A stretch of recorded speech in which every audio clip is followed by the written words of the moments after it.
क्या एक तरबूज किसी हंसते खेलते परिवार को खत्म कर सकता है?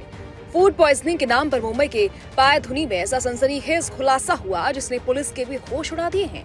26 अप्रैल की वो रात एक ही परिवार के 4 लोग और सुबह होते होते चारों की मौत। पहले लगा कि तरबूज में जहर था, लेकिन अब इस केस में एक ऐसा मिस्ट्री गवाह और मार्फिन का एंगल आया है जिसने जांच की दिशा ही बदल दी है। क्या अब्दुल्ला डुकारिया की गवाही उनकी और उनके परिवार की मौत की वजह बनी? मुंबई का भीड़भाड़ वाला इलाका पायधुनी, तारीख 25 अप्रैल। 40 साल के अब्दुल्ला डुकारिया के घर पर मेहमान आए थे।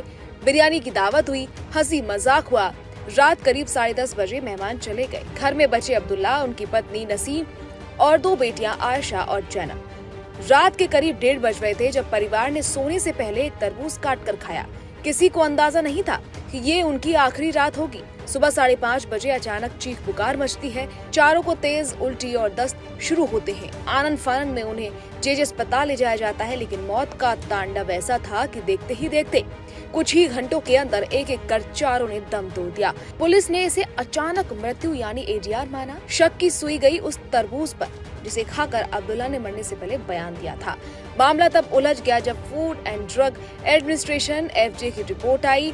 लोग डरे हुए थे, बाजार से तरबूज गायब हो गए, लेकिन FJ ने साफ कर दिया कि तरबूज में कोई मिलावट, कोई आर्टिफिशियल रंग या केमिकल नहीं था। घर से मिले 11 सैंपल्स, चाहे वो बिरयानी हो, चिकन हो या फ्रिज का पानी, सब क्लीन पाए गए। तो सवाल यही है कि परिवार के चारों लोगों की मौत आखिर कैसे हुई?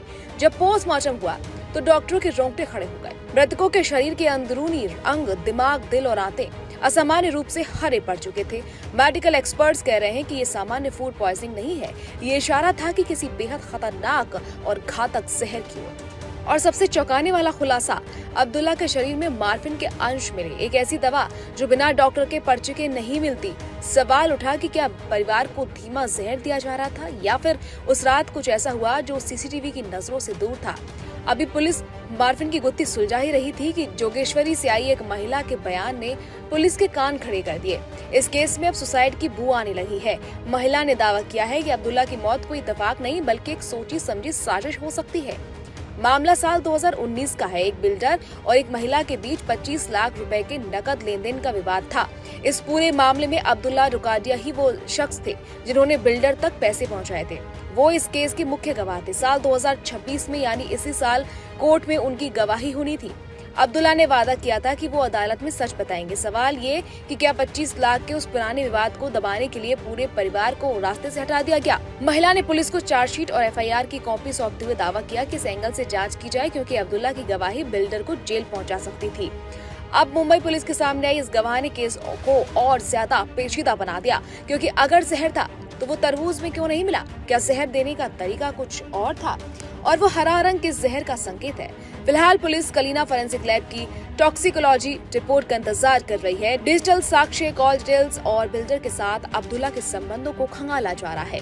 क्या ये एक परफेक्ट मर्डर है जिसे फूड पॉइजनिंग का रूप दिया गया? पायधुनी का ये मामला अब महज एक हादसा नहीं रहा, ये एक ऐसी पहेली बन चुका है जिसमें पैसे, पावर और मौत का त्रिकोण नजर आ रहा है। क्या उन 2 मासूम बच्चियों और उनके माता पिता को इंसाफ मिलेगा या फिर फाइलों के ढेर में ये राज भी दफन हो जाएगा?